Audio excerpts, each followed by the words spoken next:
बहुत समय पहले की बात है। एक नगर में देवशक्ति नाम का राजा रहता था। उसके पुत्र के पेट में एक सांप ने अपना डेरा जमा लिया था। पेट में सांप के होने से राजकुमार दिन प्रतिदिन कमजोर होता जा रहा था। यह देखकर राजा ने कई प्रसिद्ध वैद्य से उसका उपचार कराया, लेकिन राजकुमार के स्वास्थ्य में किसी तरह का सुधार नजर नहीं आ रहा था। राजकुमार के स्वास्थ्य के कारण राजा हमेशा परेशान रहता था। यह देखकर एक दिन राजकुमार अपने राज्य से दूर दूसरे राज्य में चला गया और मंदिर में भिखारी की तरह रहने लगा। राजकुमार जिस राज्य में गया था वहां बलि नामक राजा राज करता था। उसकी 2 जवान बेटियां थीं। दोनों रोज सुबह अपने पिता का आशीर्वाद लेने जाती थी।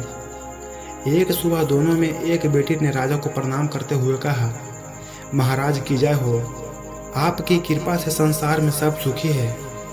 वहीं दूसरी बेटी ने कहा, महाराजा ईश्वर आपको आपके कर्मों का फल दे।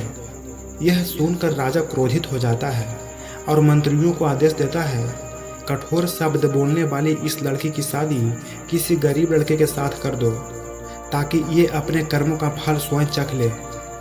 राजा का आदेश के चलते मंत्री मंदिर के पास बैठे भिखारी से उसकी शादी कर देते हैं। वह भिखारी वही राजकुमार था जिसके पेट में सांप ने डेरा बना रखा था। राजकुमारी ने उसे ही अपना पति मानकर सेवा करने लगती है। कुछ दिन बाद दोनों मंदिर छोड़कर दूसरे देश की यात्रा पर निकल जाते हैं, क्योंकि दोनों मंदिर में रहना सही नहीं समझते।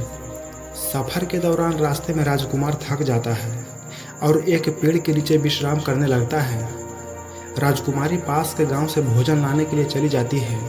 जब वह वापस आती है तो सोए हुए पति के मुंह से एक सांप को निकलते देखती है। साथ ही पास के बिल से भी एक सांप निकलता है। दोनों सांप बात करने लगते हैं, जिसे छिपकर राजकुमारी सुन लेती है। एक सांप कहता है, तुम इस राजकुमार के पेट में रहकर इसे तकलीफ क्यों दे रहे हो? साथ ही तुम खुद के जीवन को भी खतरे में डाल रहे हो। अगर किसी ने राजकुमार को जीरा और सरसों का सूप पिला दिया तो तुम्हारी मृत्यु हो जाएगी।